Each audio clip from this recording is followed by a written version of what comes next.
and let's start seeing some stuff. So I'm Michael Jordan, man. Thanks for tuning in here at Perma Ethos, and we're going to be launching here a winterization course. And people ask a lot about winterization. Everybody has different techniques, and you can apply this stuff on a lot of different beekeeping hives and probably incorporate them into your systems. We have a lot of different things that we put in. We've got feeding, how to put shingles on your beehive correctly, to how to put heaters in there. I mean, I talk about pest control.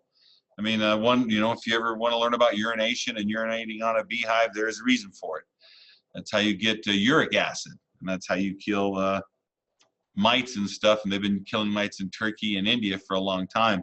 So you need to learn different treatments. So I'm going to go right here, and I'm going to pull this share screen up. And we're going to pull up a PowerPoint here. Hopefully, it's still here. Might not be here. Let's see here. See, Josiah, this is where I'm not good at this stuff, man. All right. You got to have the PowerPoint open beforehand. Oh, okay. So you didn't tell me that. Ah. That's me learning on a huge curve. PowerPoint. Winter your bees. Okay. Dun, dun, dun, dun, dun, dun. All right, let me go down off the screen. Man, I'm really sorry. I thought I had everything up. I had it up earlier.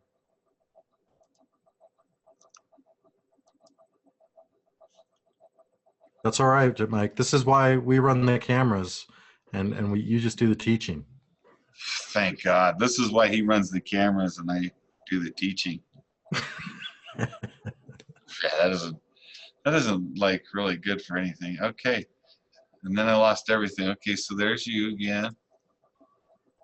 Now you click the screen share and choose your presentation. Okay, everything is just freezing up. There's too much download. This is download. There you go. Now remember, you're going to want to hit that start presentation button. The start presentation button. Yeah, it's down at the bottom there, next to where it shows like the bar 33%, just to the left of that.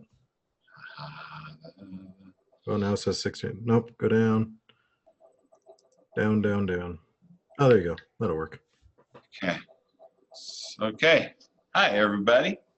So I own a company called AB Friendly Company. We're in Cheyenne, Wyoming. And this program that you're going to watch right now is called Bees, Cold, and Food, the Wintering of Honeybees. And it's a program that we've kind of put together so you can see a broad base of how to winterize your bees. The one thing that everybody asks is, why should I have to winter my hive? Bees have been around forever. I mean, I've got my little farmstead. I fence it all off, and I just keep them, and they do fine. And if I'm not keeping them indoors like this, why do I need to winterize them? Bees have been around for a long time, and there's some good reasons why we winterize beehives. And I'm going to just tell you that the percent of winter kill in the United States for the honeybee hive is growing. The loss is largely due to the carelessness or to the lack of knowledge among beekeepers. And this was by E.F. Phelps in 1915. You can catch that same article that I just read you in Outdoor Wintering of Bees, USDA Farmers Bulletin, 695, October 12th, 1915. So I'm just kind of telling you this because right now, what is happening there is still true today. We're still having problems winterizing our beehives. We're not doing great, and we're losing our beehives. Truly, there is enough information out there that could fill up books. I mean, there could be a book written on this whole single subject of just winterizing your beehives from around the world. But I haven't seen any. I mean, I've seen a lot of programs, a lot of pamphlets. And, where do you start? I think this is a good place to start and to get going is on this program. In 2015 and 16, we had about a third of the beekeepers tune in, and they tuned in at about having about 300,000 beehives. So I mean, that's only 15%. So we had 15% showing about 300,000 hives in the United States between 2000 and 2016. And what had happened is they're still showing that in this 10-year loss of 28%. I mean, we're almost losing a third. We're showing a third loss. I mean, if we're showing 2.6 million managed honeybee hives, and that's only, you know, 15% is showing a third loss, just think of what everybody's showing. I mean, that's why I'm not surprised we're not showing a 50% loss. And I've heard some apiaries having that. You know, this is astronomical. I try to keep mine around 10 to 15%. If you have 10 beehives, I'm always accountability to lose one. But to lose, man, 3 to almost 5 beehives every year out of my 10, man, that's incredible. And I'm sorry, I'm terribly sorry for those commercial beekeepers that have that loss, and hobby beekeepers that have that type of loss. So we're still having huge losses, and it's growing. And not every location gets the same type of winterization.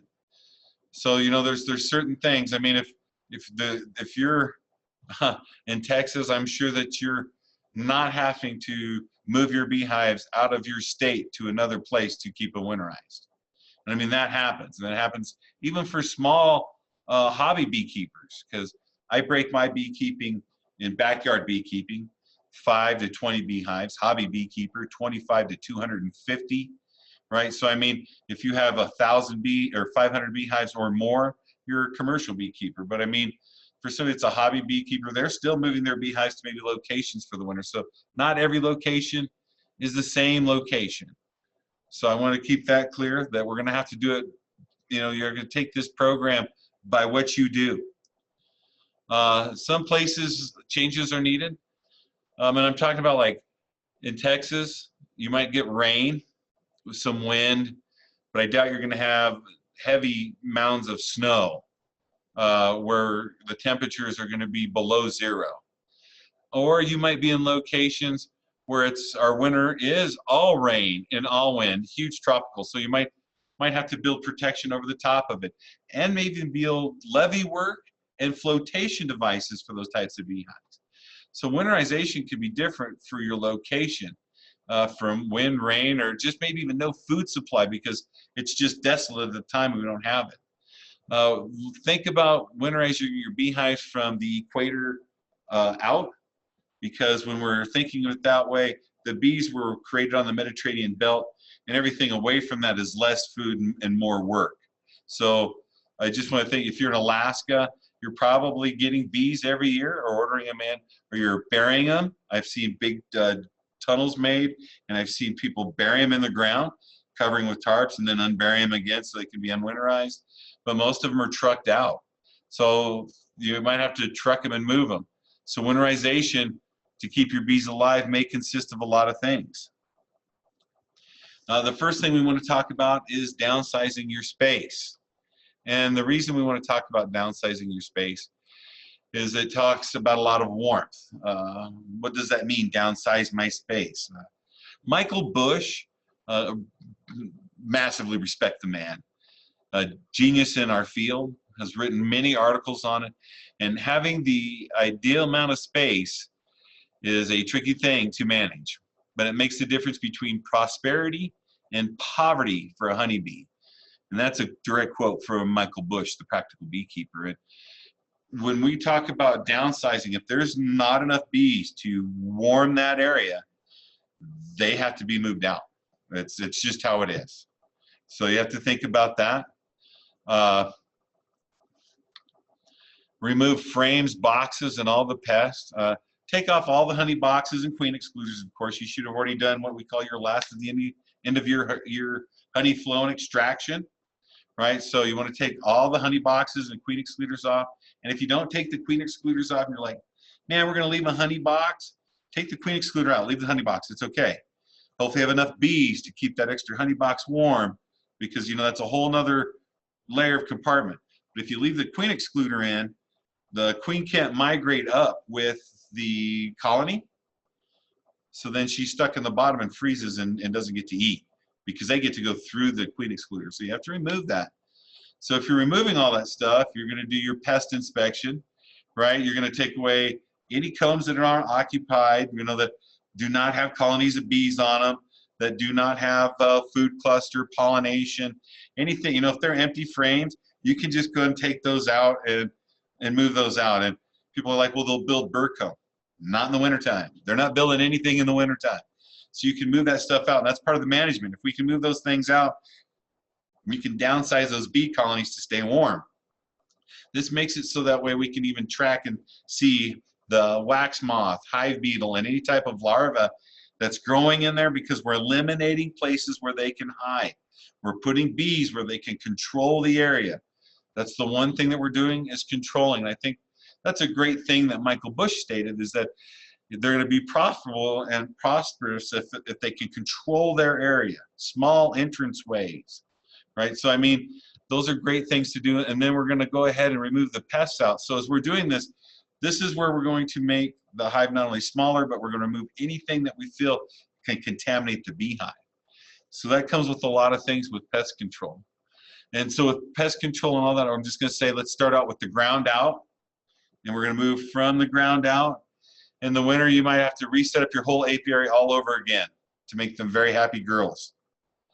Right? So when I'm saying that, look at your site. You know, you got hive stands, you got something underneath them to keep the pests from migrating, because in the wintertime, you're going to try to have snakes try to get underneath your beehives to keep warm, mice nest underneath your beehives to keep warm. You want adequate space underneath there so nothing can nest underneath it, but you're going to want something that, you know, you might be able to stick some hay bales around it or something. So look at your sites, make sure they're clean, adequate, that you have laying on the ground, and something you work for them. If you're not working out of a honey house where you can stack and move things, you want to put plastic tarp on the ground, right? And landscaping fabric and plastic can help prevent weeds and control erosion by holding the soil in place and keep weeds from sprouting. But this also keeps small pests from moving across the ground and getting into your beehives. You might, you know, you want to be right there to control your surroundings and more. And if you want to place windbreaks now, you should. Hay bales make great windbreaks. Put them up on the sides. Put them around there. You can put a tarp over your beehives, and now as they generate heat, it encapsulates and makes heat in there. So, right, coverings are great. Like I said, I've seen in some parts of Lander, Wyoming, and all the way north as you go, they dig trenches, they put their beehives in it, they cover them with tarps, and then they put the dirt back over them, giving enough airway so the bees can come out. But the earth, they're 3 foot deep, and they can generate warmth that way in isolation. So those are some things to think about. And like I said, some people just move their bees to potato cellars and in barns, and maybe you'll see some. I'm hoping that you know, the eclipse is coming, so if you're definitely gonna tune into this one, you're definitely gonna tune into the one on the 20th. And I'll take you out. I'm gonna try to get to a commercial yard that's out we have in Glendale, and you're gonna see some that are on pallets. And then I'm gonna show you about wrapping them up and stuff, and how the location looks. So we're gonna do some different stuff, but those move. Those are commercial beekeeping, and they don't stay here. They'll be going to almond fields and stuff, so they don't need this type of deep winterization because they're not even going to be here. They'll be on their way to Idaho, and they'll be in California for the almond run by January, February, when we're in deep cold here in Wyoming. So we just might even move them. So you need to think about windbreaks, isolation, tearing them down, and getting something around the ground. So you might have to rebuild your settlement right now to get those beehives set up to be winterized. Now, this picture that you're seeing here is basically mite, and it goes through the whole system of mites. And what I'm trying to show you here is you should know the pests for that type of the year. That if you have mites in your area at this time, I mean, we don't have hive beetle, but you should know the rotation, when they're more likely to be, and what needs to be treated in the wintertime. Here in Wyoming, we're going to treat the end of the year for mites. Right, we're going to treat for some wax moth and get things prepped so we don't get wax larvae in there. Right, we're going to look to see if they accumulate any type of sickness and stuff that comes with it. And we're also going to see if we see any ants or anything that have accumulated over the summer that we're going to try to get rid of so we can prevent them next year. So this table is just showing you this is the system of how the mites work. And you should actually know the pest and the year and everything about it. And we're including packets and stuff in the winterization course. So when you take that, you will be getting some information from some universities that I felt were very knowledgeable to get you to know these pests and stuff. And we're hoping on maybe on the 22nd, we'll kind of go through those pests and kind of like how to manage them. So I'll have a PowerPoint presentation on pest management, on just some small scale stuff. So I think that's a good thing to know. Is that's why that's up there. Is we're going to get into pests because we're going to remove them. So the winter hive check, some quick things to look for is drone culling. As soon as you see drone culling happen, we're going to winterize, right? And hopefully at that time, it was during a check when we removed the last honey supers, so we already started downsizing. That means we want to check the brood nest size. We're hoping that the brood is getting smaller because it's harder to keep larger areas through the hive warm when we're clustering. So we're hoping to see less brood because if brood dies out, it has to be removed or it rots, causing American foul brood. The hive health, we want to check to see how the bees are feeling themselves, right? So we're going to start engaging a feeding regimen because I don't know what the bees got into, and hopefully that their storage is good. And it's one thing that we talk about that people are like, man, I got tons of honey, great storage for the bees. But did you know if the bees are storing all neopesticides in their honey flow, they're feeding all winter long on something that's making them and driving them to be sick?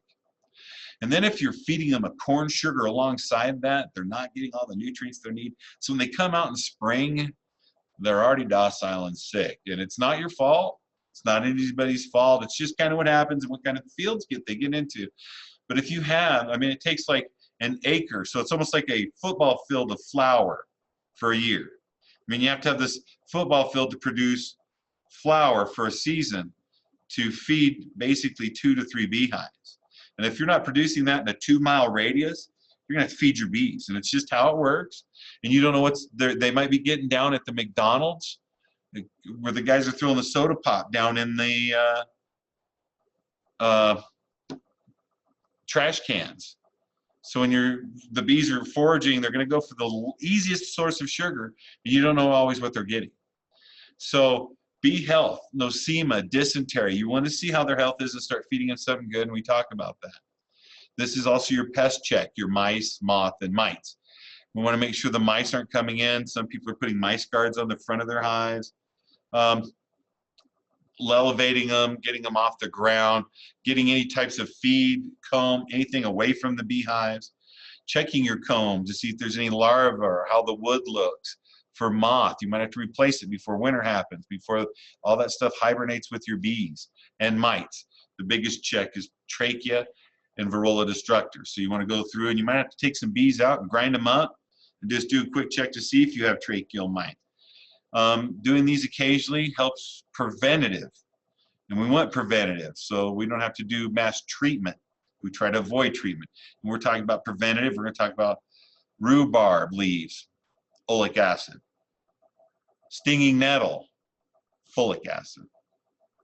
Cow urine, uric acid. I mean, there's way more things to be using that are more natural than going in and getting epistatic terramycin.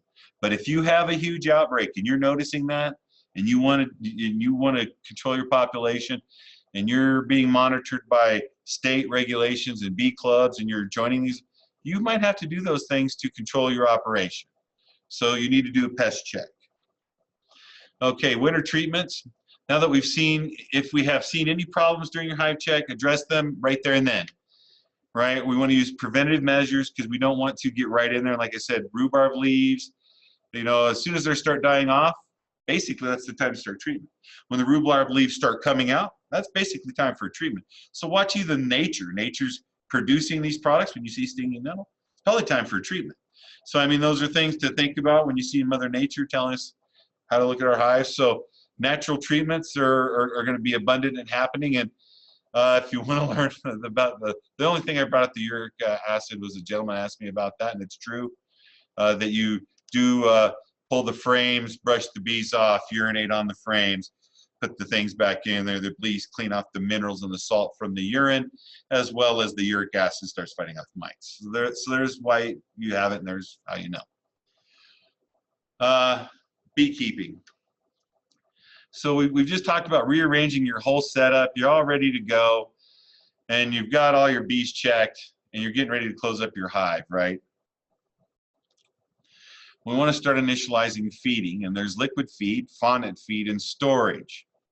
Now, when it comes to bees and everything, people are like, man, bees have been around forever. They should be able to make storage for their honey. Yeah, but they all were all in the Mediterranean belt near Egypt and Turkey, and they weren't anywhere near Wyoming, Montana, you know, Maine, North Europe, Russia. You know, when you get up in those northern areas where we're at, and I'm sure when you get even further south, there's areas down there too. So all I'm saying is that food is important, and there's liquid feed. So when we're doing our end of our year check, we're looking, and we want to kind of clean out the bees, because like I said, we don't know what they've gotten into. And I just want to make sure they have enough feed, because I pulled all the honey boxes off. It's not like I'm going to contaminate my honey now with feed. So I might as well give them something, because I took what they were. So I'm just going to give them a boost of feed. Biodynamic Beekeeping, Spikenard Farms, Gunther Hawk, fabulous man. Got to meet him, got to work with him. Makes a bee tea. Google it. I might even have it out there in a couple different places. If you find the Gunther Hawk bee tea, Spikenard Farms, make it. The end of the year, just go ahead and feed them some. It's going to rejuvenate them a little bit. It's going to help them flesh out, give them some stuff for cognitive memory, some peppermint and stuff for their digestive system. So liquid bee feed, I feed it after I pull the honey boxes, just to make sure they can bulk up real quick after all their hard work, and there's no more nectar flow. Right? And then I make fondant cake, and we teach you how to make a fondant cake in a muffin tin, and how to use our quilting box feeding so you can feed bees over the winter. And the reason I say feed the bees over the winter, it's nothing to drop a couple fondant cakes for the bees to eat. Now they haven't tapped into their storage. So I've given them liquid feed to help beef them up. I've got fondant cake for emergency feeding, because trust me, you're going to eat better food than you would if you could go to a buffet with a nice layout of everything, you're going to eat it. So that's the storage. But if something would happen, Ides of March, flooding, snowstorm, and I can't get to them, something would happen where I can't check to see how the storage is, why not throw some fondant in there to feed them? Right? So feed them a little liquid. And in my area where I am, I'm like zone 5, you know, zone 5A, B. And, you know, we're feeding liquid feed at October, November, just to flesh them out. I'm dropping fondant cake at the end of November, and that's December, January, and February. And then I'm going to hopefully they can go right into their feed, and they can go right out through their storage and write it all out. But, you know, I don't know. So I want to be prepared. I've made an investment on a beehive and bees. I want to feed them, but I want to feed them good stuff. And so we've included some recipes and some links for some good recipes for you, but you're going to have to feed your bees. Now, if the bees make honey, why feed them? Well, like I said, the beehives needs lots of food storage and times of dearth and no nectar flow. And what has happened is, here in Wyoming, you know, I don't have any nectar flow starting here in a month. Right after August, September starts, and we get fall, and October's here, and I'm already got snow on the ground and trick-or-treaters. Right, I'm already putting stuff in the cellar. Right, so then November all the way to March, I've still got snow, and we might even have snow all the way until June. So I mean, there is no nectar flow. So I have to really adjust some things for that. So I'm going to make an investment. So I'm going to pay a little bit of money, or I'm going to spin down some of their old honey, and I'm going to mix it with some stuff. I'm going to feed them, because if I'm going to spend $100 on a dog, yeah, we throw it quail every once in a while, but when the quail are gone, he should feed up forage on his own. You know, I got to feed him, and I'm going to feed my bees, and I think you should too. So let's get to the next part, the hive heaters and quilting box. You know, we talk about hive heaters. The one right there is a 12 volt, 12 watt. You slip it in to a hive, right? But that needs electricity. Same with the bee blanket, and same with our easy bake oven. And we're going to actually commercialize that a little bit. We're going to actually sell them. And we've got them all condensed now. and they look really nice, and we're going to even sell them, but those take electricity, right? So with screen bottom boards and quilting boxes and good insulation, you can do almost the same thing as all this heating, but you got to have a lot of good insulation, and you have got a good airflow, and you have to have good feed. So the heating has taken the effort out for the beekeeper and helped the bees. I mean, it's going to be expensive. It's like buying a flow hive box. You can produce 30 pounds of honey for 30 bucks. You can buy a flow hive and produce 30 pounds of honey for 900. So, I mean, if you want to buy heaters, you know, they work. They're easy. They're simple. It makes it easy, but if, I mean, when it's been a little time, we teach you how to winterize them too, at building siding and shielding that you can save even for later. So your investment isn't wasted. So you can take those panelings off and keep them. But, you know, we're going to teach you about how to make a heater box. We tell you how two types of heater boxes. I'm going to tell you right now that if we take the feeder, inner feeder that you have and fill it with water, you can plug in a tank heater for a fish tank in it, heats that whole water, sits right in the hive, can warm it all up. Seen people using it. Haven't tried it myself. Thought it was kind of cool. Thought I'd shoot that out. Thanks, Rains, for telling me about how you're using that. I'm a little afraid of it ever freezing or thaw, crack, something. You know, I'm not a big thing about even putting feeders in my hive. That's why mine are off on top and offset, and I'm feeding in the front, or we're using fondant and stuff. That's why my feeding system, I don't get flooding and stuff. But I really thought it was really cool. Water, fish tank heater, right? Think outside the box. Think a little cheaper. So there are things you can do about that. Hive heaters, right? We make the easy bake oven bottom, and everything that you usually put in, like the little mats and stuff, they fit in between the hive boxes.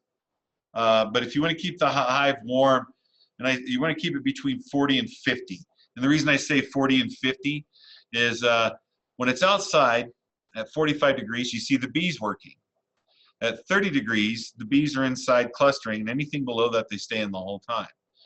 So in that case, if I can kind of keep the beehive itself at about 40 degrees, the bees cluster trying to stay at that 98 degrees, right, should be able to keep it easier, letting some branch off to feed.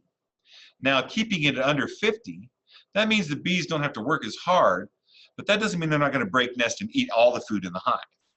So I'm trying to also control the temperature of my bees so that I know they're winterizing good, and I know that they're not eating all their food. So there's a couple things to work with these hive heaters and stuff. When you're working and you're trying to find out what works best to keep your hives warm, also weigh your beehives, because you're also going to see over the winter how much storage and food you're feeding. So if you're feeding on the outside and you're measuring the fondant you're putting inside, you know how much bees, how much food they have. So even the heating, you're going to be able to tell, like, it's too hot, they're eating too much, the hives are, you know, are dropping in weight, or man, they're dropping in a little bit of weight, but they're not eating. Like, I might need to warm up the hives. The loss in weight maybe not be them eating, but the death of bees in the hives. I need to even check it. So weigh the beehives when you're working with these heating systems and stuff to see how much they're eating and how much they're not. Put a little hole in it, throw a turkey thermometer in there from a turkey fryer.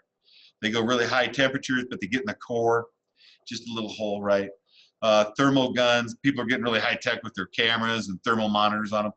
All that stuff's great. Just make sure that you get a good hot core temperature, and try to keep the beehive itself at around 40. That way, if the beehive's warm enough where the bees can uncluster and eat, you can control that temperature with the weight. So I think that's a good way to monitor. And we talk more about hive heaters, weights, scales, and feeding in the course. The quilting box. Okay, I did not know bees could knit. Right? We talk about quilting boxes. Moisture in the hive is one of the largest problems in the beehive. For a long time, beekeepers have been propping about 1/4 inch to a 1/2 inch like wooden dowel to get airflow to come through that beehive, because the bees are clustering, they're keeping warm, and humidity is rising. And there is no place for the humidity to go, and it makes condensation in the hive, dropping water, freezing into the cluster of bees, freezing the bees and killing them. And so condensation's been big, and quilting boxes have been pretty big coming out, and we make quilting boxes and we show you how to make some. Quilting boxes should have cedar chips in them. They should be covered in blankets and all kinds of stuff, but they're so phenomenally awesome to save you money and save your bees. We recommend them, and we're even going to teach you how to build them, and build one with a feeding tube so you can put that fondant in it. And you know, using cedar chips in the quilting box is a great reason to keep mites out. It's a natural way to start doing preventative. So if you put the quilting box in, and if you're using our quilting boxes that can be used year-round, right, you're going to be able to do better mite control during the times of honey harvest and honey flow season when you can't use anything or kind of treatment. Because sometimes you might have to get into treatment using like oleic acid or foggy, and then you can't do a honey flow. But preventative all the time helps with that. And the quilting box, I think, helps a lot. The wood chips absorb the water. The airflow goes through, allowing them to dry. And that also makes it so it's easier to change them out for mulch and other things when they start to do that. I think you should look into them, check them out, check out our course on them, how to build them, and how they set up. I think that they're going to really save your bees and get the water out of your beehives, so you don't have to tilt the beehives forward too much anymore. When you set up your beehives, you're supposed to tilt them forth an eighth inch forward, so any liquid or anything that falls in will roll out the front. Well, if you got absorbing boxes on the top, you don't have to do that tilt and alleviate that. So that's something to kind of check out as a quilting box. Different hides need different types of winterization. Really look at the system you're using. And they all need different kind of stuff. This right here is a wick hive, right? It's you can see they're like medium boxes. They're stackable. The bees go in. Basically, this gets a insulation tube that goes over it like you would put over piping, steam pipe. I mean, it keeps the bees warm. A 55-gallon drum stuffed with newspaper. Seen that one in Russia. So, I mean, different hives require different things, but they're all the same principle. You want to keep the bees fed, you want to keep the bees warm, and you want to eliminate the space. And by eliminating space, check for your pest and check to see what's in the hive at the time. And I think you're going to do really good with that. And that's basically the program. And then when you go through and you look at what we do in the course of winterization, I think making the bee feeds, how to make the quilting box, and the hive heaters is actually going to save you a lot of money if you have to run an electrical cord out to run a hot box for an easy bake oven heater. The saving money is a lot better than losing your bees. All right, awesome. If you don't mind, Mike, if you could just hit that stop share button. Stop share, everything froze. It's just my luck, huh? I can take over here. Okay, you take over. Okay. There we go. All right. All right. Excellent. Yeah, guys, there's a ton of information in the course, and we're going to take your questions now. So hit the Q&A button and ask your questions. And while you're doing that, just give me a moment here. I'd like to share with you a quick look at what the course looks like and where to get it. So if you head over to learn.permaethos.com, this is our learning center, you'll see a page like this. It's the first course here, Module 6 of the Systems of Beekeeping, Winterization. Now, if you already took the RBs for Me course, you have a special discount code in there. So make sure you go into your RBs for Me course, and you'll see that listed under additional resources. And that'll give you a discount on the course, which is discounted right now. There's an early bird special that's going on until the course goes live on September 15th. We get to save an extra 13% off the course. And from here, you can read all about the course. And I'll just scroll down to the bottom here. You can also see some webinars that we've done in the past, and this webinar will be on there as well. And here's the course curriculum. So this is everything that's in the course. And what I'm going to do is I'm just going to go to one so you guys can kind of see what you'll see in the course. Get a little sneak peek. What should we do here, Mike? Actually, do you want to give like a quick summary of each one of these? So like hive review, a dive into the hive. We can check whatever you want to check out. I want them to kind of see this because, like I said, the last time we came on, they don't offer this course at a university. Montana State doesn't have this. We talked about paying $500 to go get a beekeeper course in Montana, and they don't go in this depth of winterization. So I mean, you can pick anything. I think the one right there. I think you're heating your hive. or anything like that, man, is good information. Yeah, there you go. Yeah, we'll just live hive inspection. I'll just dive into this and kind of jump into it a little bit. What we're looking for is to see if we see any drones from drone culling, and they will be the larger, fatter bees. As I'm looking through, I'm not seeing any fat bees. I'm only Right, seeing. so we're already in the winterization part, right? We're Away looking for from the each drones. Okay, yeah. other, allowing you to grab them better.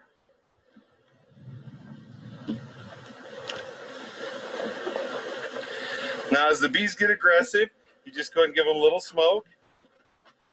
Because we're trying to. If people want to understand, and Justin Rhodes was out here, it's the winter time. You've already stole their storage of everything that they've taken that was extra. Remember, you're taking extra. Don't take what they're using. So they're already going to feel a little deprived because you've taken what they've had and the nectar flow stopped. So they're not going to be very nice. It's like the steel mill down in your local city is laying off workers for a little bit, right, where they do some stuff. So everybody's a little hostile in the city a little bit. Things a little bit. Everybody knows everything's going to get back to normal, but they're a little hostile. Same thing. They know things are okay, but man, things were stolen. They're in our hive. It's getting cold, and we can't go to the store anymore. So it's kind of a little hectic in there. That's why you got to remember, as you notice, our smokers too are not duffing out like tons of smoke, like Uncle Charlie and his cigar over there sitting when you were a kid. This is very light work. And so as you're seeing, as we went through, we were spacing off the hive with the hive tool. We were going through and checking for drone and drone culling. And we're teaching you about how to smoke the bees and why. So, I mean, right off the bat, right here in the segment, you've learned a little bit right off the bat. I don't know. You might already know this. I don't know if you do or not. Take the course and tell me. Information's good. Yeah, so what we're seeing right here now, it says live hive inspection on this part of the course. Is this something you're inspecting in the middle of winter, or is this before winter comes, or before you start actually winterizing the hive? This is actually just before you winterize the hive, because what we've already done is we've already taken the honey boxes off. As you can see, there's no honey boxes on this, right? So the honey boxes are gone. So what we're doing is we're going through this hive and we're trying to inspect to see what their food storage looks like. We're looking to see if the bees are pooping on the outside of the hive, if it's splattery, if it's stringy. We're looking to see if there's any pests in the hives. We're seeing if there's any roping from mites. We're looking to see if we see any larvae crawling around from beetles, or even from mites themselves, or wax moth.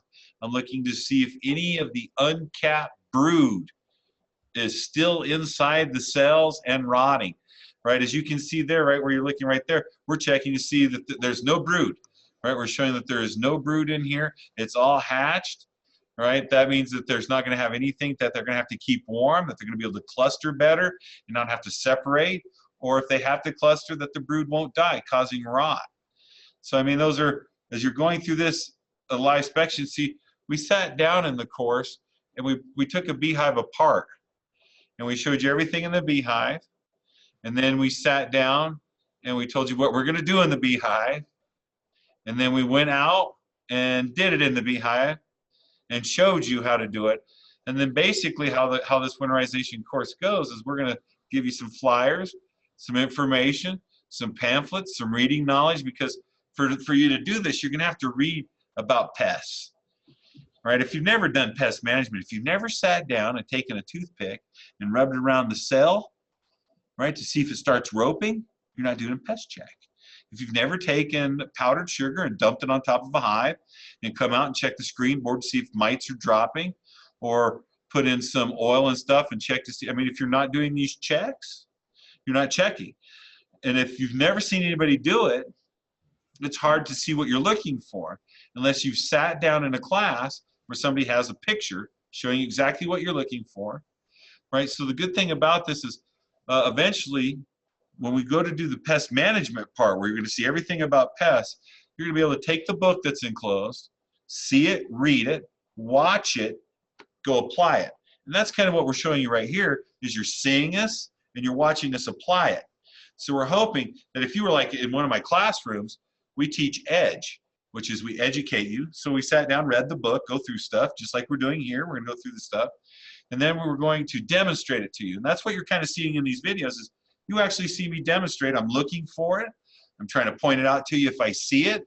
I mean, there's a video, there's part of the video later on that shows us flipping up a hive and a mouse runs underneath it, right? I mean, we show our failures and all of our stuff that with it that goes. I mean, if you can read it and then watch somebody do it, and then we teach you hands-on, we can all sit down and evaluate how that course is and what you learned, what your failures were, what your strengths were, what the failures of the course are, what the strengths are of the course, right?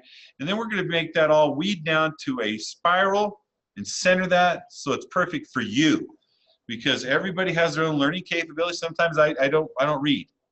I only do it by hands-on. So if I'm there and I can work with it as I'm watching you do it, I'm watching him do it, totally, I got it. I can watch it on my phone, I can work with him, right? It makes a whole different learning experience. And it's like when you're seeing this video here about the quilting box, right? We totally build that in front of you, that whole thing there, right? You watch us build that whole thing right there from scratch on the video, so you can build it at home all by yourself. And we explain to you why it works, right? How it works. Yeah, right there, right? We're gonna put it all together, and we're gonna make it work for you, right? So I want you to, you know, I want people to think about the videos and stuff, and it's not the time that went into them, but if you went to a bee seminar or course to go learn how to do some of this stuff, what would you pay? Yeah, absolutely. I mean, this is free right here, the stuff that you're getting right here. So I want you, you know, if you're here and you're seeing this stuff, this is your time to write down your questions. I mean, what are you talking about? Quilting box? What do you mean feeding tube?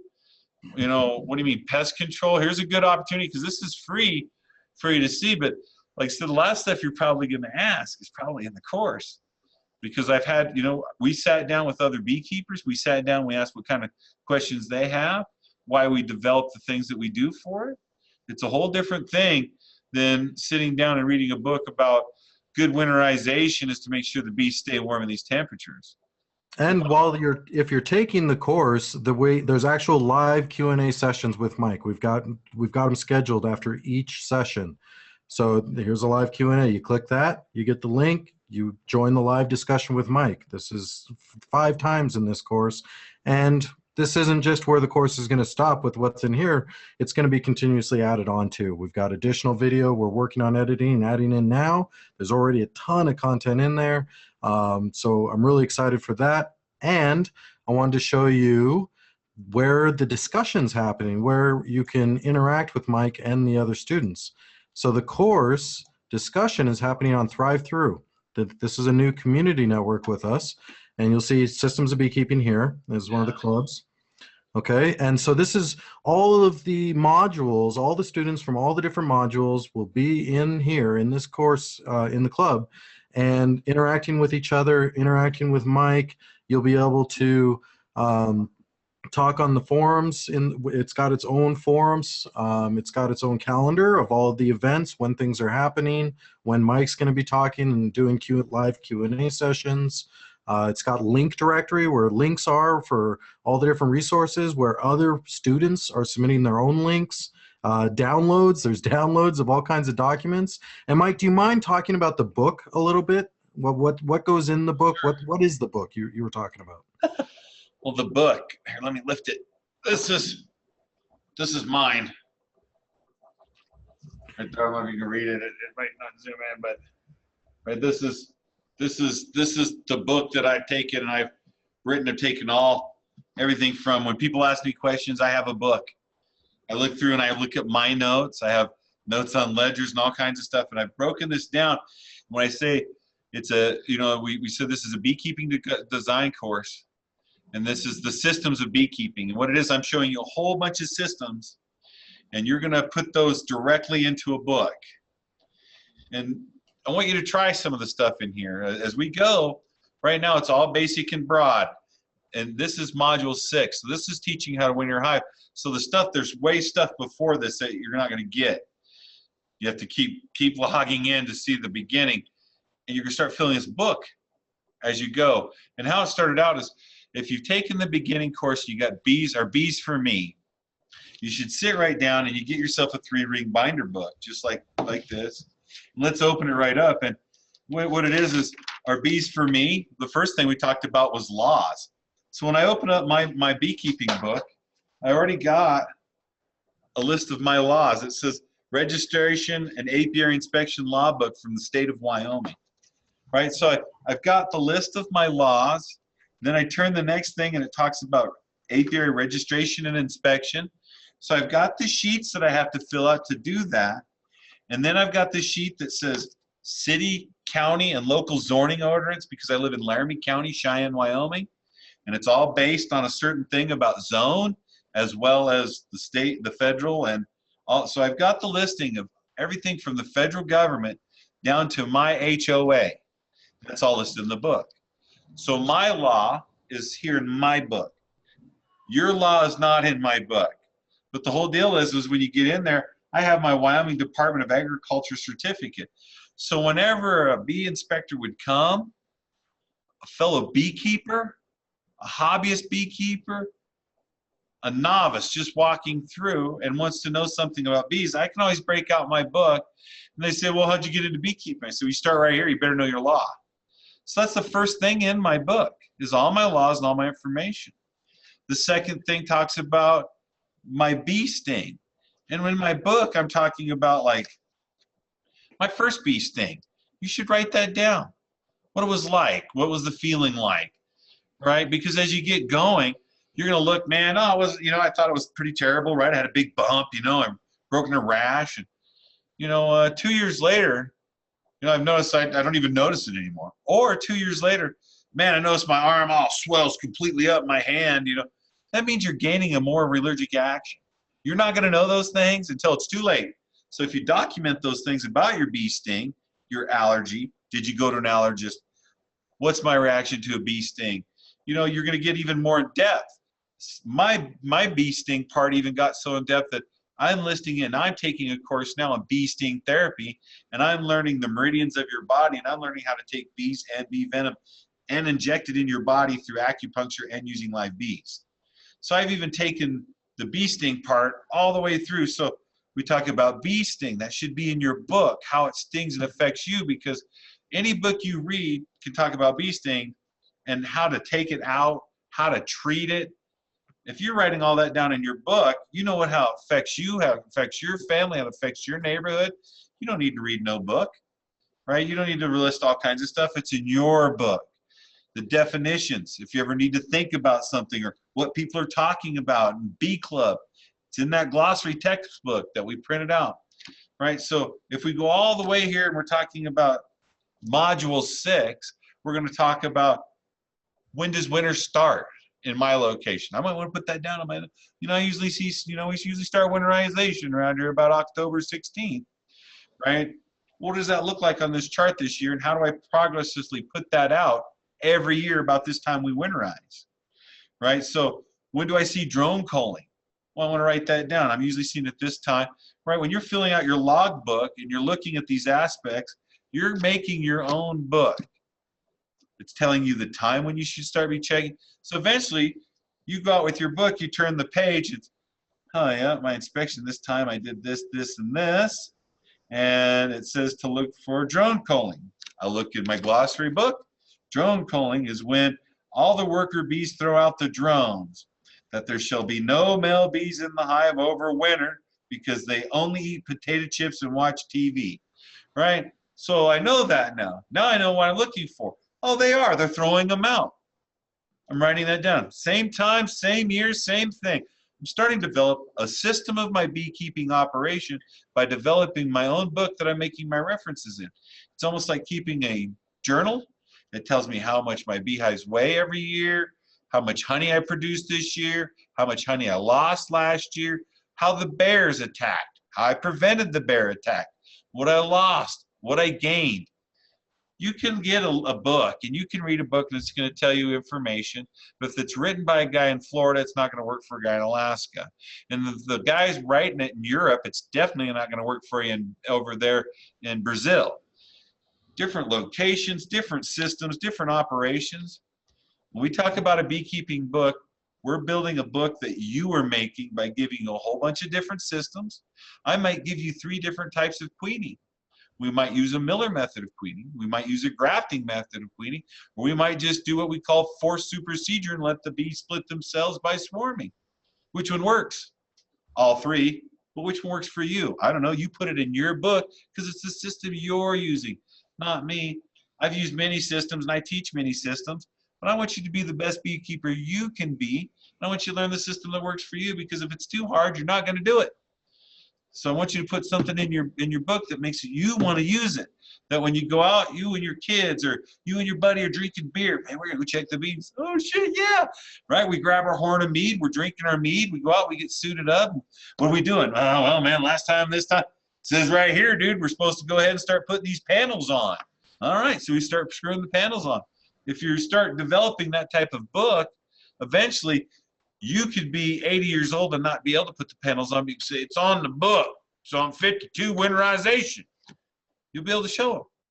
And anybody can take over your operation. That's one thing we're also trying to eliminate in my system of beekeeping, is that we lose beekeepers. If I have a book that's telling every time I've inspected the problems I've had, you don't think when I'm old and retired, my son, Dad, you know I got sons and I can't have bees. And I really don't want the operation anymore. Can we sell it? And I go, sure. I hand the next guy my book of the operation that we're using in my area with my bees. I'm sure it's going to be a great sell for you, and you won't have to get those bees out on Craigslist, and you probably won't have to burn them or just let them sit there. I'm sure someone's going to pick them up because there's the whole system documented for you to use. So that's kind of why we've developed this, is we don't want to lose the old beekeepers. We want to get you in to be a good beekeeper. Not great. I'm not great. I'm good. I know what I'm doing. My bees make it, and I want your bees to make it. But I also want to get people involved so it's easy, keeping it simple for stupid people like me, right? Because I spent a lot of money and time traveling to get to where I know this, and I think this system will help you. If you take this, you can apply this winterization to a top bar. How do I apply it? Well, he says I need to reduce the space. You take the bars out of the back, reducing the space. I said, you know, get them warm. Well, I might have to wrap it, put some carpet around it, put hay bales around it. You know, we're going to get into more of these systems as we go, but that's the top bar beekeeping system. We're teaching winterization. This is general system, right? Is this the winterization for the M3 hive that we make? A little bit, yeah. Is it for a Eco Bee box? No. Albert Korbachek makes a sleeve that goes over his killer beehives. Is it the same winterization for a Eco Sun hive? No, man. Here in my area, we don't even have those because the wind beats them around because they're like piñatas in the air. So, I mean, all those have different types of winterization, but you got to look for space. You got to check your bees. You got to see food storage, right? And you got to keep the temperatures warm. The system all works, no matter what you're using, right? I'm just showing you one now to work on the most common system, which is the Langstroth beehive, right? So that's basically what you're seeing. But if you implement what I'm telling you, you can implement this on about any type of bee. You can wrap a refrigerator if your bees are in it. I mean, I've talked about putting bees in the refrigerator, honey flow in the freezer, bee brood down in the bottom, big long top. I mean, well, we can conform this to how you want it. You just have to ask the questions, take the course for generalization, and as we advance, we'll teach more things for you. So the book is kind of like a guided journal. Right? It's not just a journal where we wouldn't need to give you a book or give you a chapter out of the book to print. If it's just a journal, it'd just be lines. That'd be just a journal. But this is more like a guided journal that works in every environment for every system. And it's not a totally just written book because that wouldn't work for everybody. This is and people have made written books. I mean, you've had some great people write some books like A.E. Root. The gentleman has a phenomenal book about it. I mean, if you're a fourth-year university student, and that's how in-depth it is. I've taken some parts out of there, honed them down, taken some part out of the Langstroth book of a priest that spent his whole life studying bees. There's no sense of me rewriting stuff over and over again for people to see it. I should just pull out the best segments, condense them. I mean, I'm not afraid to quote Michael Bush. He's a genius. You know, I'm not afraid to talk about Albert Korbachek. He's a genius. You know, I'm not afraid to talk about the barefoot beekeeper from the UK. The guy's a genius. I mean, there are some great beekeepers out there that have written and studied great information, and everybody's pulling, well, I'm using this guy's stuff, and well, I've used this guy's stuff and it doesn't work. I think that if you're pulling out some of the best information that they're giving that works for you, that makes you the best beekeeper. That's kind of what I've done. As I'm pulling out the information, I'm going to give it to you. I'm going to show you how to use it, where I found it, where you can find it, how you're going to find it. And I think you're going to go right into it, and I think you're going to learn a lot from it, because it's not a general topic. It's a broad topic that can be centralized. We're talking winterization. I'm talking about exactly what you have to do, and then I'm applying it to a certain type of beekeeping so you can kind of see how you do it. You can apply this in any formation with any type of knowledge that you've read, but I think this is going to condense you down because you're going to see the application used. All right. Yeah, and each module that we release has its own chapter of the book that you print out and add to your book, and it's a guideline on what you should be concentrating for this. This is what you should be adding to your book. You watch this module. Now these are the things you should be adding to your book. These are the comments you should be adding, and get on the discussions and the reply and say, hey, Michael, I did my quilting box, man, and I was getting all kinds of propolis on the top. Well, that has to do with spacing and the type of screen you had. If the screen's too wide, they can fill it in. It also has to do with airflow.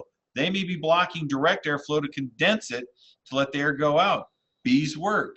May not be a big deal. Check it out. If the whole box is sealed up and you're not getting any moisture and still moisture in the hive, you're getting too much space between the frames and the box, you're not going to know this stuff unless you ask the questions. It's part of the discussion. Somebody might else chime in and say, hey, man, I had the same problem, fixed it. I started putting in some stuffing to fill the space in. Still getting good airflow. I mean, these things are to help you as well as me. I learned just as much from beekeeping from you as you were going to learn from me. If somebody comes up with great stuff, I want in on it. And I'm not going to know unless you're thinking, you know, outside the proverbial bee box.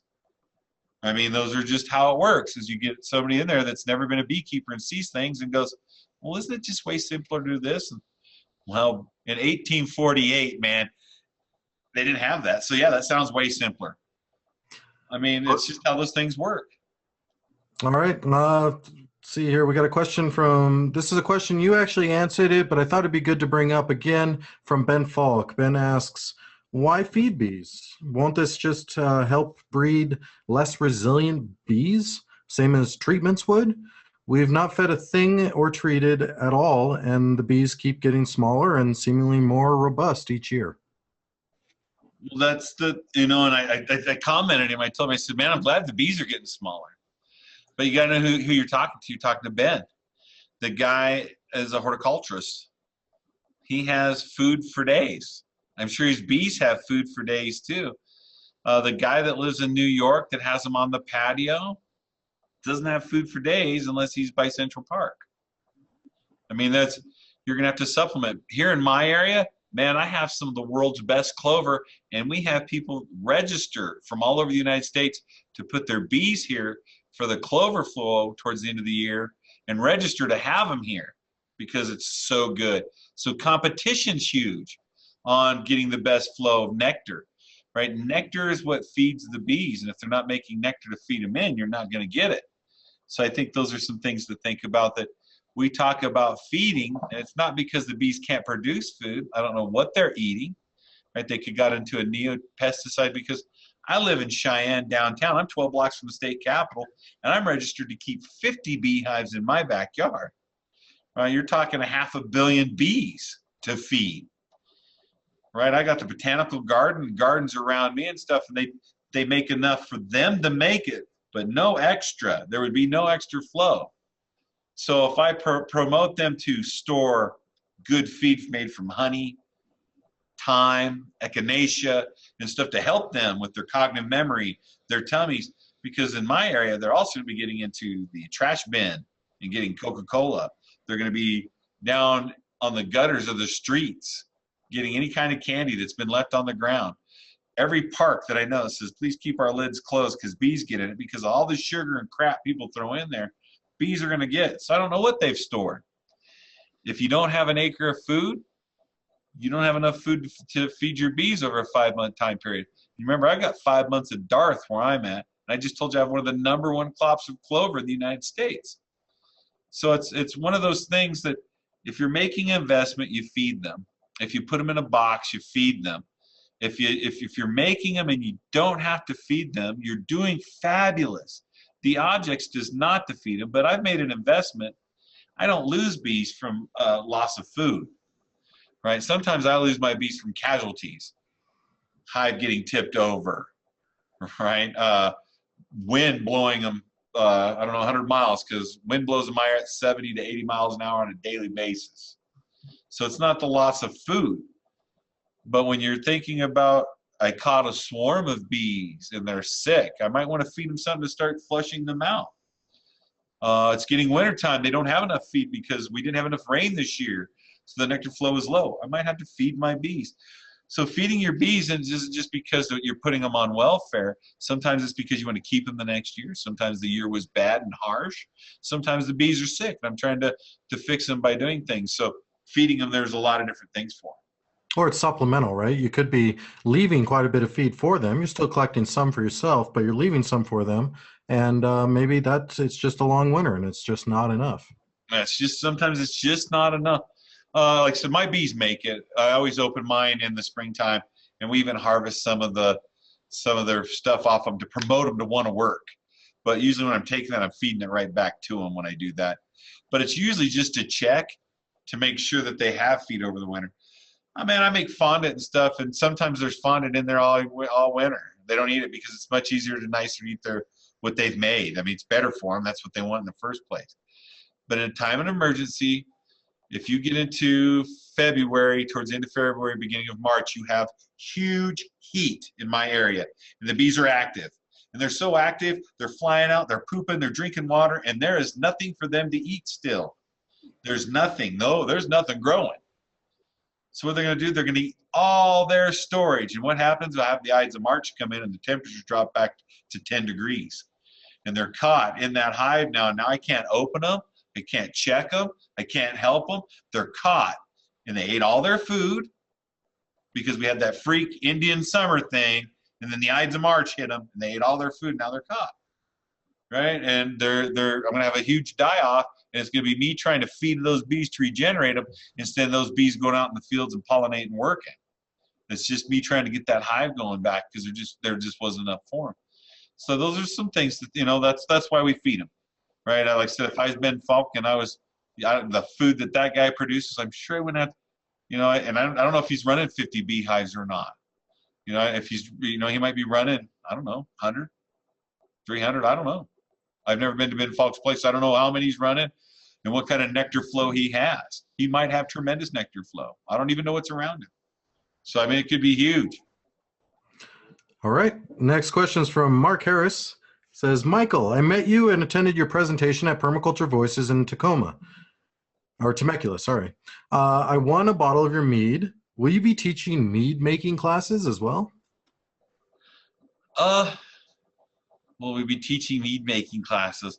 That's a product line, and we will be teaching that. And we're going to go through, we just got our permit for our meadery, right? So we're all permitted. Now it's about finishing the building because our Josiah was here. He started building. We had a roof fall in.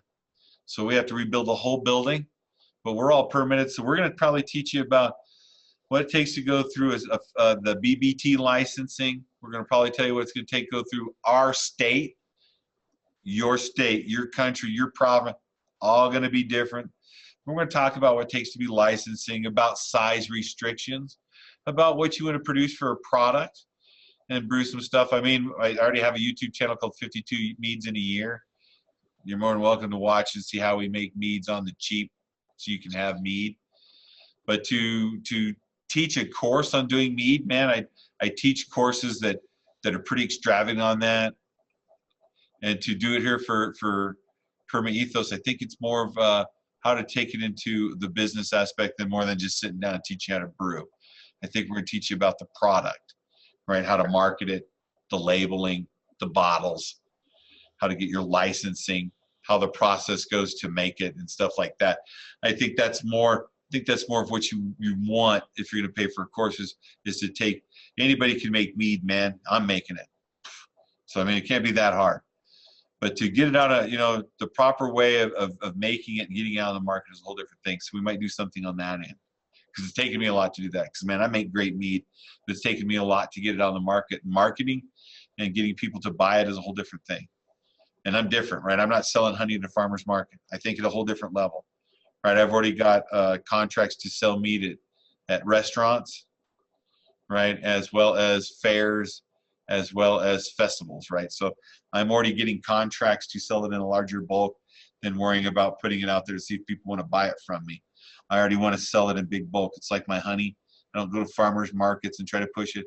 I found a granola company, right? I'm looking for other things with it. I'm looking to get into, I'm selling it now to breweries and meaderies. They're buying my honey for that type of stuff. So when it comes to mead making and stuff, I'm looking for a broader market than just bottling it and putting it out there. I'm already trying to get it to restaurants, stores, supermarkets, and festivals. So I think those are what you're looking for. I don't think like I said, if you want to learn how to make mead, 52 meads in a year, YouTube, Google it, throw a Tootsie Roll in, make a mead. I'd like to learn how to make that King's mead. All right, next question is from Hunter. Hunter says, I just got my first hive. Should I try and get a nuke now or wait till spring? I'm located in Virginia. In Virginia, let's see. If you get a nook now, you're going to have to learn how to winterize that nook. You have to probably talk to the person that you get the nook from about how they winterize it. And then you're going to have to feed it and take care of it over the winter because the nook is very small. If you put it in the hive, it is going to be too much room for it, and they will freeze and die because there's too much room for them to keep warm at such a short time. Springtime is the best time to start. That's why most of your populations are done at that time, and that's why people buy them. And the orders are taken in February in the United States. It depends where you are in the world. Remember, this is around the world. This can be done anywhere around the world. So you have to find out bee breeding at your time of your season. And usually people are coming out of the almond fields and stuff in about March. That's when the splits are happening because of the population from pollination. And that's when the first rounds come out from splits because the bees are starting to populate from the pollen flow, which makes broods. So spring's probably better. Right now, if you have bees, you winterize them and feed them. If you don't have them, right now is where you're looking to what type of beehive you're getting, what type of bees you're going to get, what clubs you're going to join, and where you're going to set the bees up. Because when we get into December and January, we're going to be setting up those beehives, putting them in their location, and making sure we have everything we needed, and we're going to start doing dry runs.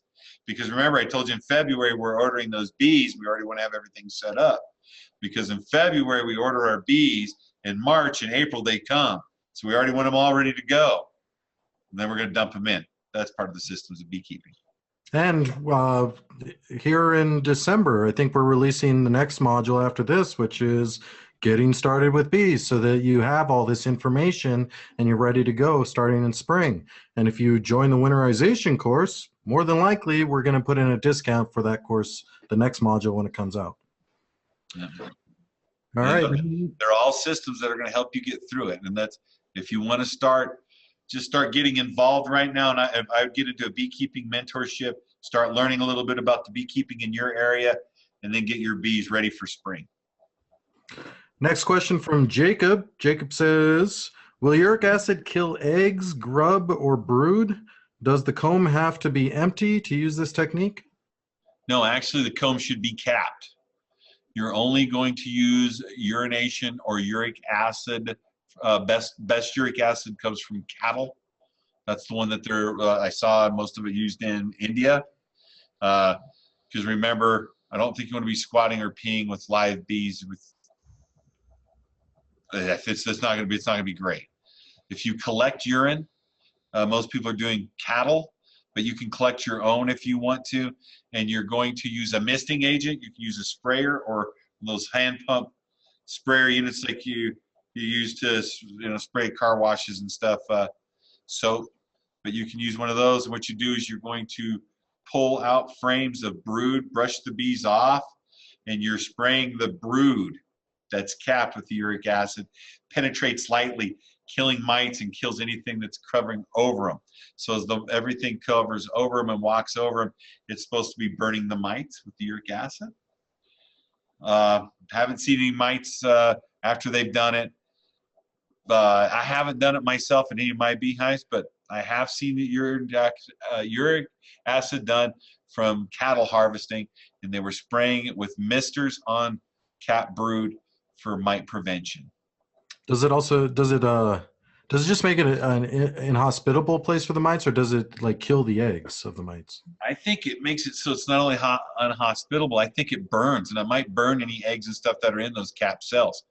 It's same thing with like when you're fumigating with oleic, right? You're fumigating, it doesn't really hurt the bees, right? I don't think peeing on the bees would hurt them. I mean, I don't know if you'd want to do it. It might, you know, they're going to get clustered up on you. But like oleic acid, you hugely fumigate, and what it does is it's getting into you're trying to get it penetrated into the cap comb, and you're trying to get it so that way it kills them in the brooding, and when they come out, they're dead. And that way it prevents them from starting, even because it drives them out and it kills them as they go. I think same thing with the uric is as you move the bees off, the mites and stuff that are on there and the beetles that are on there stay on the comb. When you spray them with the uric, the acid gets in their joints, it gets into their system, they breathe it in, and it starts burning them, and I think it starts saturating the brooding comb to kill some of those egg and larvae. I said I haven't done a lot of survey and knowledge on it. He said I just brought it up as a topic because a gentleman asked about it, because I was on a discussion about different types of natural acids, and I did see the guys in India use it on cat brooding. All right. So you're not peeing on your hives yet. Well, I'm not going to be peeing on my. I'll keep my kilt on, but I'm going to keep my kilt down. Next question from Jim. He says, I'm in zone 5B to 6A in that range. How many bees should be in a deep? I'm trying to figure out how many deeps to keep in a single hive. Currently, each of my hives has 2 deeps with a honey super. 5A, 5B. So,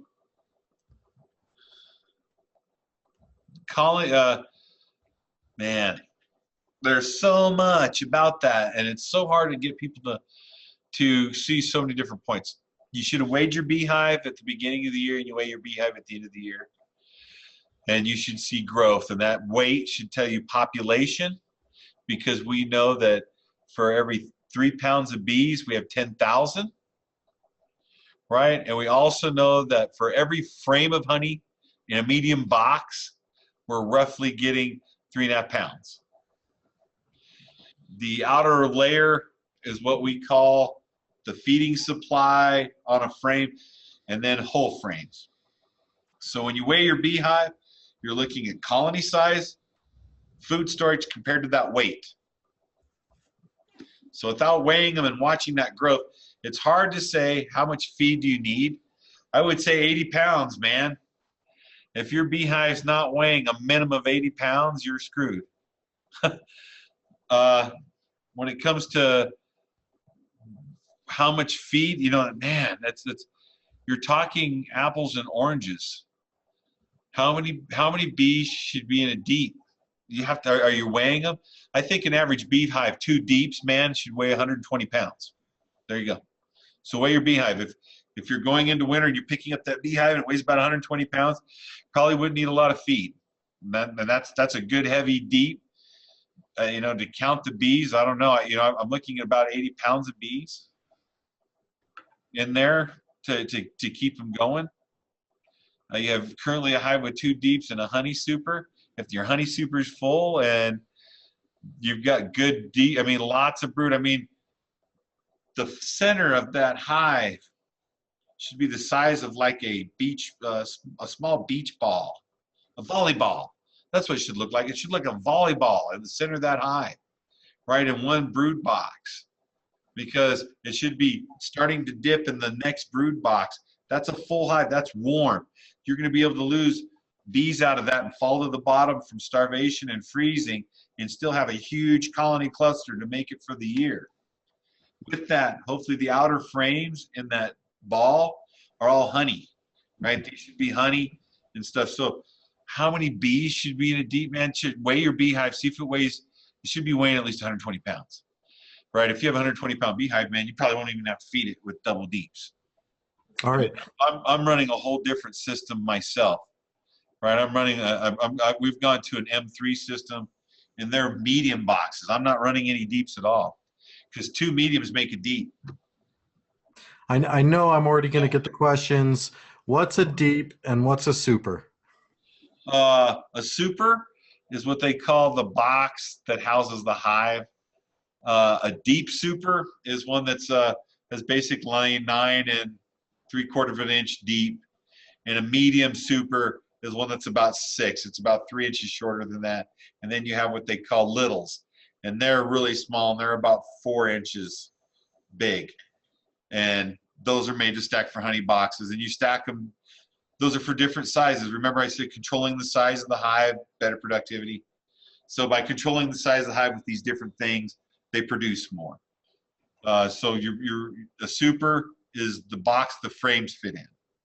The colony is what lives in there, and all put together is the home called the hive. Right? So you have a hive with a colony of bees in it, and the hive is a condominium built of supers. There you go. All right, perfect. All right, guys, we got we're already 20 minutes over. We'll take one last question, but we are running this again. We're running it again on Sunday. So there's another event coming up this Sunday where Mike's going to be talking to us more, answering more of your questions. So feel free to come back this Sunday and ask all your questions. Last question is from Luke. Luke Callahan. Luke says, what is the best business model for an aspiring beekeeper? Is it bee products, pollination services, or what? Depends on your location and what you like to do with the bees. Your best product location may not have bees at all, and it may be selling the hives themselves. I don't know, but I think for a new beekeeper, if you're a new beekeeper and you want to get a product out there for people to start buying, honey is always a good product, but I think what you want to start selling is bees. I think bees are going to be the largest seller, because right now, man, you know, just a single package of bees that people are buying, they're buying for $120 to $150 for a queen and 10,000 bees. Right there, that's 150 bucks.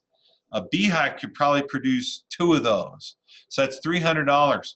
Now you're not going to produce any honey, and you'll have bees for next year. So if you learn a good hive management, like I said, that's one reason why I use the M3 system, is not only can I produce honey, I produce bees, propolis, and wax. Right? I mean, I get a lot out of the system, and it's more of my homesteading system more than it is for a backyard beekeeper, because it produces a lot of things for it. Best product is producing bees, because if you lose your own bees, you're not buying them. Saves you money. Best product right there, dude. Second thing is that if anybody wants to buy bees in your local bee club and your bees are making it and people aren't, whose bees do I want? The guy that's selling them, because if he's selling them, it must be making them, right? So it must be good bees. So if they're local bees, there's no shipping, right? You can set up your own date and your own time frame, where you can go down to the local public library, open up the back of the truck, and people come up that have already prepaid for those bees, and you just hand them out, right? They're already prepaid. I don't worry about honey flow. I don't worry about sales, right? I just make sure I populate bees, and I try to get my bees, and I separate them down so the next year I can break them apart and sell nooks, and then I try to build them up huge all summer, winterize them, and the next year I sell. I mean, so I think that's one of the best products, I think, is bee cells. And I think it's not only going to help out with bee population, because you're a breeder. If they get away from you, you lost a swarm or two. Helps nature. I think it's just a better deal all the way around. And then it's teaching you so many other things. Not only are you selling package of bees, you're going to sell queens, right? Not only are you going to sell queens, right? You're going to probably get into selling hives for those people to put those packages in. Right, and you haven't even sold any product. You haven't had to process wax. You didn't have to scrape propolis. You didn't have to spin honey, right? All I'm doing is separating the bees and putting them in packages. And if you want to buy a hive to put them into, so there's 3 things. All we're just trying to do package bees. I think it's a good sale. And like I said, we're getting into it huge. I've got, I'm trying to get a hold of Jason Smith here shortly to get him a certification. I have a certification going in Colorado, and I'm hoping to work with Peanut here in West Virginia. We're going to do a certification that we're going to be able to sell you bees, AB friendly, your area, not my bees. They're going to be made by local beekeepers that are doing good in your area. That's going to sell you local bees. And we're hoping to get certifications out there. And if you ever get really good, you can put out some bees. Maybe we'll talk in your area. We'll maybe get you a seal. We'll get you sponsorship so you can start mailing, and we'll get you the packages to put them in. So, I mean, that's the business I think you should start working to. Hey, I know our time's already a half hour over. Just real quick, when you log in the next time, you're going to probably see the PowerPoint presentation and me talk. And then we're going to log on, and when we log on, it'll be live with Josiah, and I'm going to get you to one of my commercial apiaries. I think we have, this one has 35 beehives, 25 to 35 beehives. They're all stacked up. They're getting ready to steal the honey from them. Right, so they're not going to be there after this. And then they wrap them in saran wrap, hold them for a couple days while they inoculate them with oleic acid, and then they're on their way to California to do the almond run. So if you want to see some pallets of bees, check in. I'll let you look at some, right? Where I talk about why these ones are getting shipped off, why they're on the pallets, how they work, man. Like I said, sometimes we don't winterize them, we move them. So that's something to check out. Commercial beekeeping on a different level, man. So that's going to be this Sunday. You're going to be walking around. First, they're going to watch the presentation, and then you're going to actually be in the field walking around and showing it off. Yeah, I'll show you a commercial yard. Right? I don't know if it, and it's not like a commercial yard like we think. It's one that's a housing yard. It's where they're out for the clover run. Field does 300 acre circle, 300 acres, right? And this is just one pallet. They're zoned all the way around the clovers, right? So to hit that whole field, because bees do circle. Whole thing you'll learn as you take the course. Tune in, man. We hope to see you. Yeah, excellent. All right, guys, learn.permaethos.com. You can sign up for the winterization or check the link below or in the chat if you're joining us live. And we'll see you guys hopefully this Sunday. Thanks again, Mike. Oh, also, when you sign up for that course, right now, that Thrive Through Community Network is invite only. And if you sign up for the course, you're going to get an invite. That's the only way to get in. That's actually a good deal because that's going to have some massive chat back and forth. And I'm going to let you know, I see big plans for that in the future for people with product sales. All right, guys. We'll see you this Sunday.